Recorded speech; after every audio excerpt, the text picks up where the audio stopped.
Hello and welcome to another edition of Talkin' Business. I'm Joey Trombley, and on the camera is the founding father himself, Calvin Castine. And today is February 9th, 2016, and our travels have taken us back to the Four Corners here in Mooers on Route 11 and Route 22.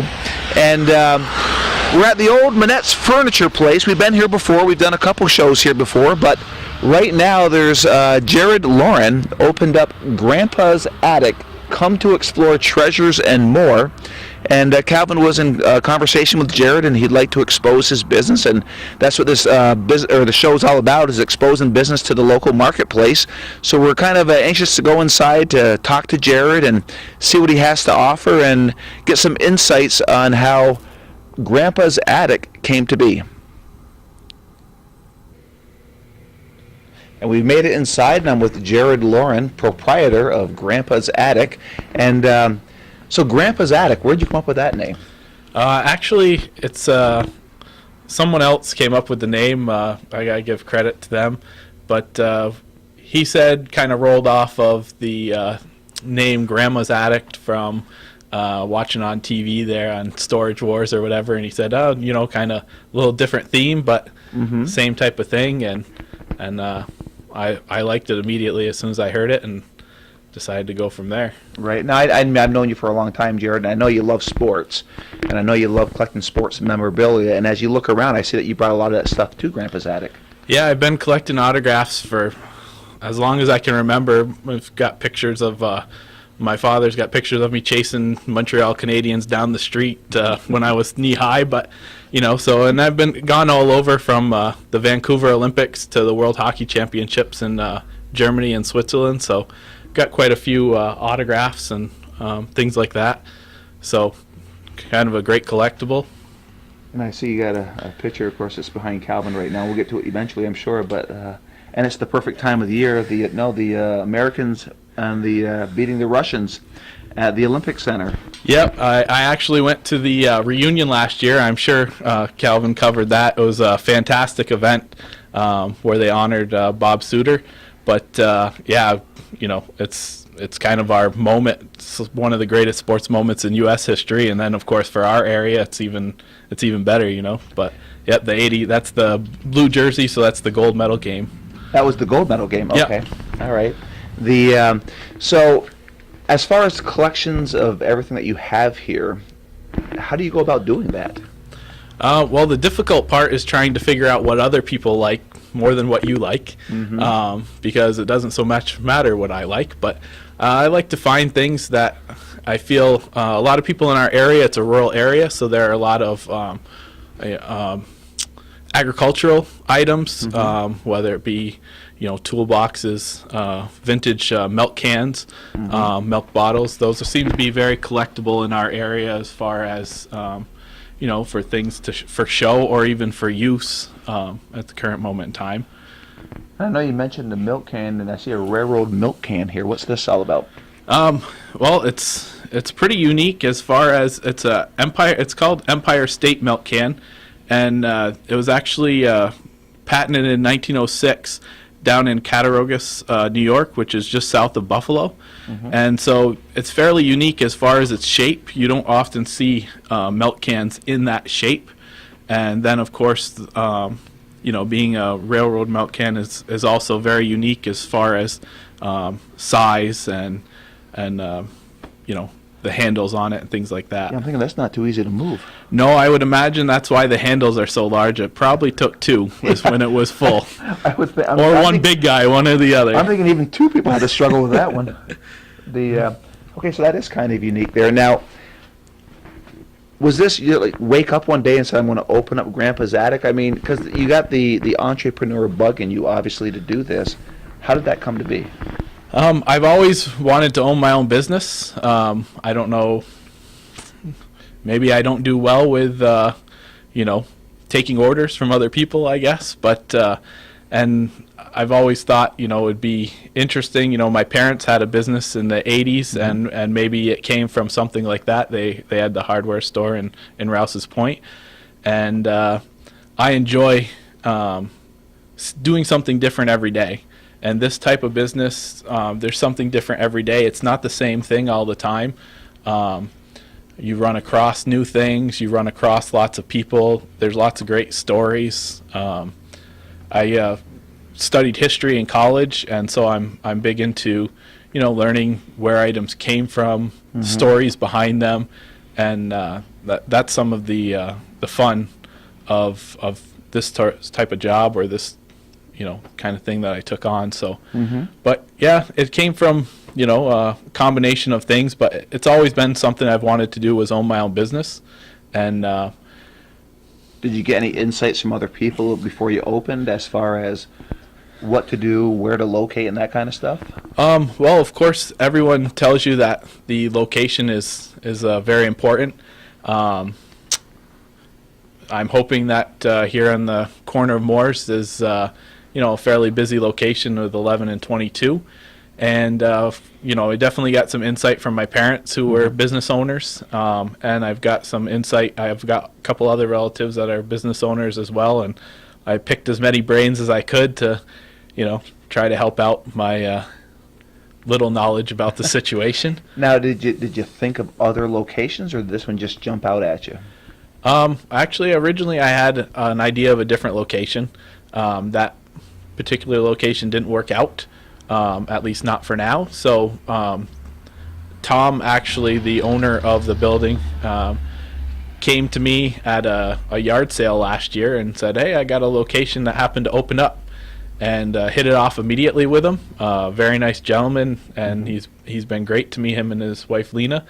And when I saw the space and I talked to him about it, it made sense for me to be here.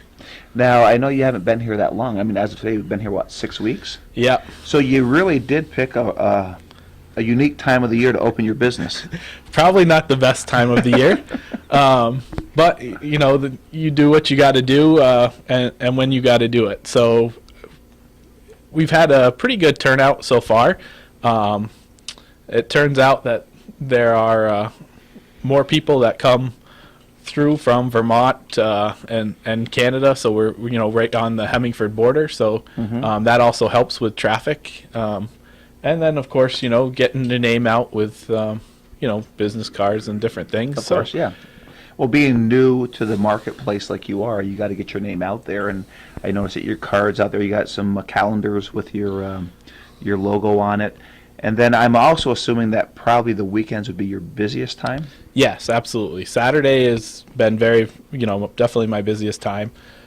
Sundays are hit or miss. But again, I imagine it's still, like you said, it's not the best time to have started a business. But as my name gets out there a little bit, hopefully, and make a few more connections, and people, find out that we're here, because there haven't been a lot of new businesses that I'm aware of in the area. So, when one pops up, sometimes it takes a little bit to find it.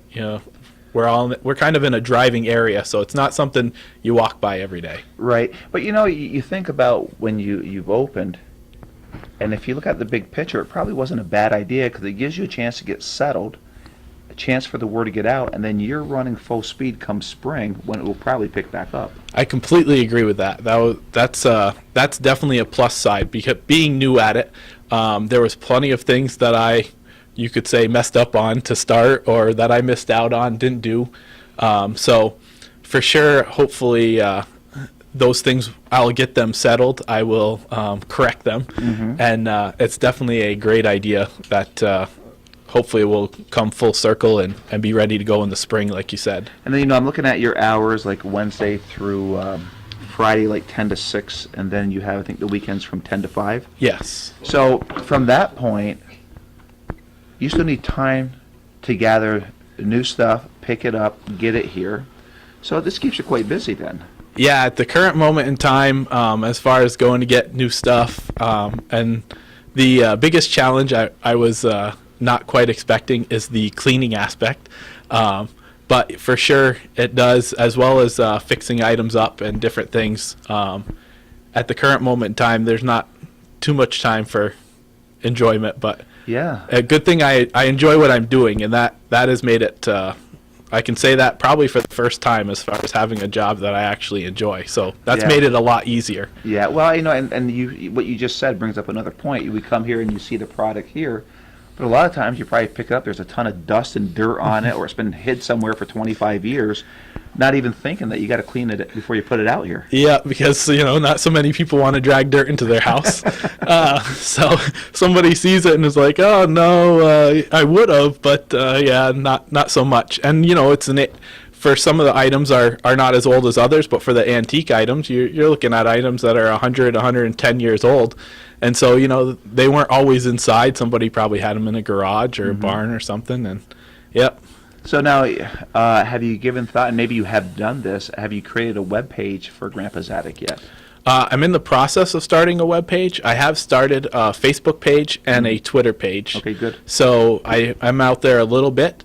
The Facebook page and the Twitter page, I try to pop up a picture a day, so that way those people that aren't necessarily local can see the items that are here in case something happens to catch their eye. Sure. But and the web page is a work in progress. So actually, I mean, with the web, I mean, you can open your business to the whole world, obviously. Have you given any consideration to open up like a PayPal account where people can actually order online and you can do some shipping? PayPal account was just opened last week. Okay. So for sure that has crossed my mind, but maybe one of those things that I was kind of slow to do that we'll pick up by springtime. But yep, for sure that's on the list. So that's been opened. So now it's a matter of getting the page up and going.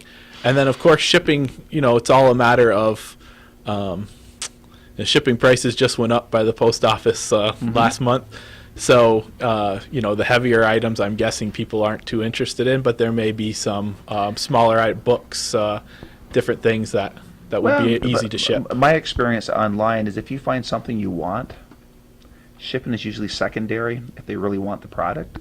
So, if you're doing something real heavy where you get a transport truck here, yeah. But as far as bringing something to the UPS or Federal Express or whatever, I think most people are willing to pay the shipping costs if it's something they really want. Probably especially for a unique item. Right, and that's exactly. kind of what we're hoping to bring here is definitely unique items, not the kind of thing that you walk into the store, you buy one and then somebody goes in the back and gets another one to fill in the spot.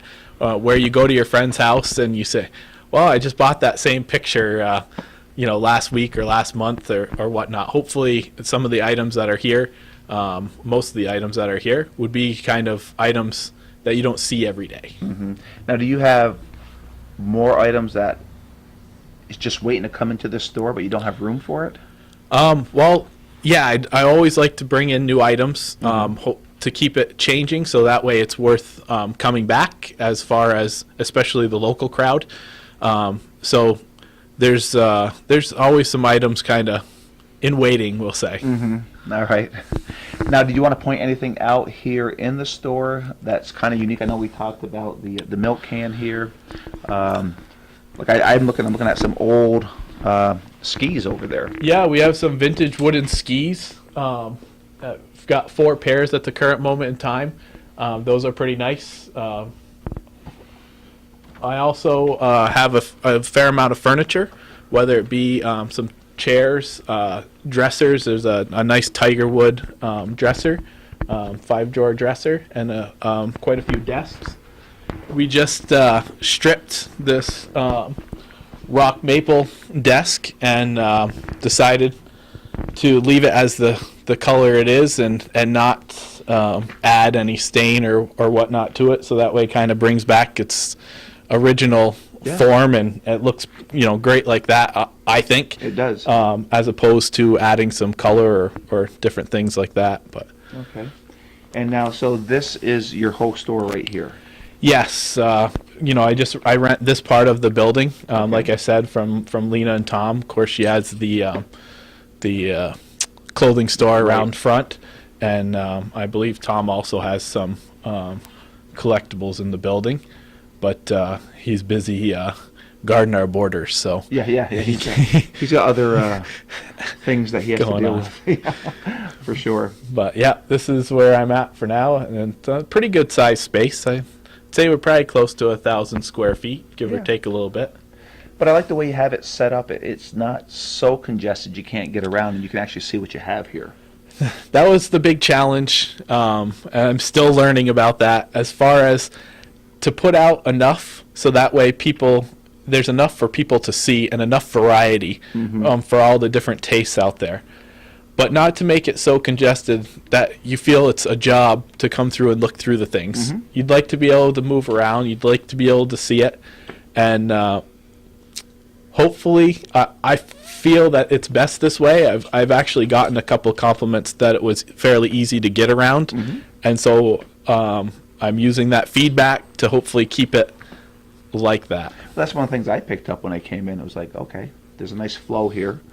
You can see what's out there, and I've been to some where you're so congested. It's almost you got to move stuff to see what they have. And it depends on the shopper, of course. Some people enjoy doing that sort of thing, so there's nothing wrong with that by any means. Right. But there are also lots of people that are not a big fan of that type of thing. So hopefully, like I said, I can find that balance.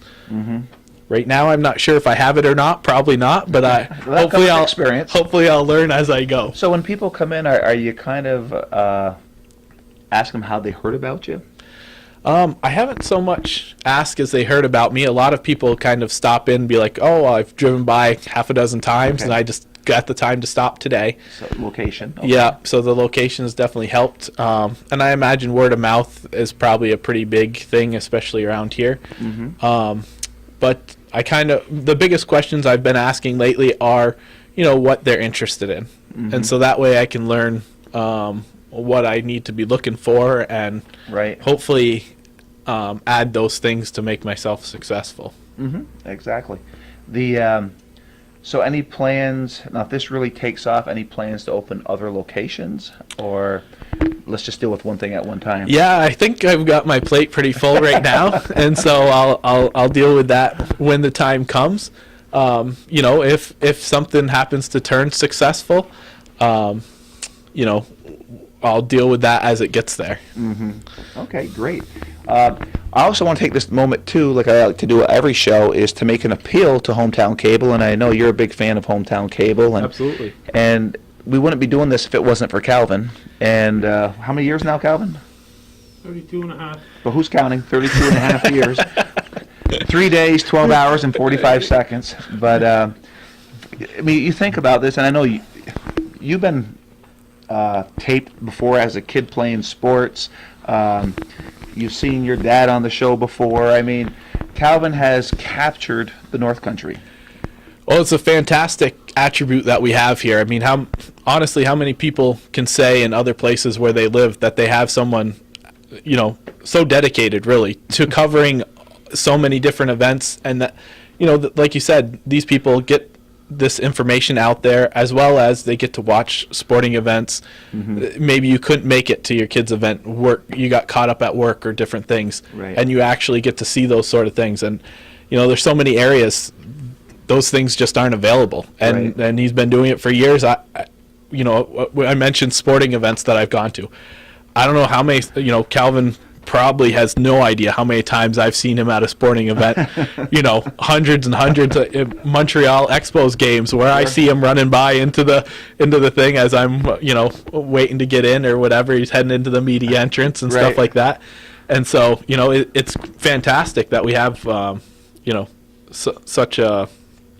I like to call it a North Country treasure. Yeah. Yeah, he smiles when I say that. But, 32 years and a half years, but it doesn't happen by chance. And so the appeal is, if this show appeals to you, or any show that you've seen with Hometown Cable, and I know people, they have, and especially the North Country, they have a strong heart. They like to support causes and stuff. Well, I'm going to make an appeal to support Hometown Cable. Calvin doesn't get federal funds, state funds, or anything like that. It's all private money from either businesses or individuals.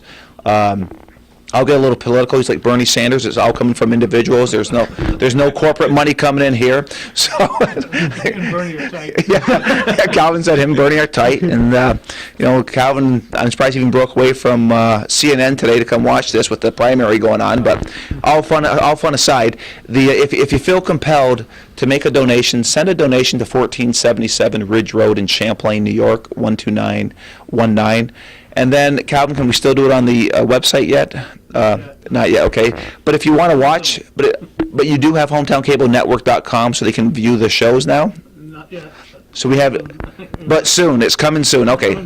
So right now, it's on Access Channel It's on on YouTube. and YouTube, okay. So somebody can just go, You can still see them on Facebook. so go to your Facebook page? Okay, and your Facebook page is Hometown Cable? Or Calvin Castine. Okay, all right. So all the shows are posted on Hometown Cable, his Facebook page, or Calvin Castine, and you don't have to wait for the Access Channel. And that's the other beautiful thing is within a day, any show that he does is posted. And we're very fortunate and to have Calvin. I've said this many, many times on this show. He captures more than just events like or shows like yours or sporting goods, but he takes the flood that we had, the ice storm that we had, any big event, the building that came down a couple of years ago, that Calvin was there to St. Mary's School. I mean, just his, from the fire that night to the present, how Calvin chronicled St. Mary's School was just absolutely fabulous. And for historians for future years, we have that captured. And plus the story he did with Celine Paquette a couple years prior to that about the history of the school, and it's just stuff like that. And I guess as time goes on, the value of all that comes even greater and greater. You know, I go back to my father, other people in the community who were on this show who are no longer with us, to go back and just those interviews were much more meaningful now as you watch them. So again, it's an appeal, and we hope you feel compelled to make a donation. So I'll get off the commercial now. So we'll get back to Jared here and his store, Grandpa's Attic. And Calvin, any questions you want to ask? Phone number?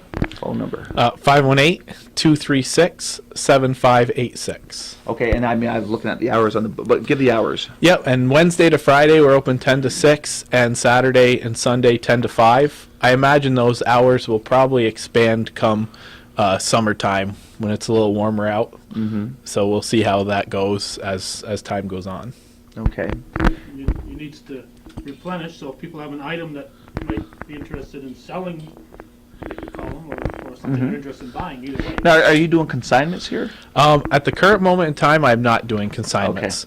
Okay. I'm not sure if that'll be something that we revisit in the future, but as of right now, I've got a fair amount of stuff. So, right.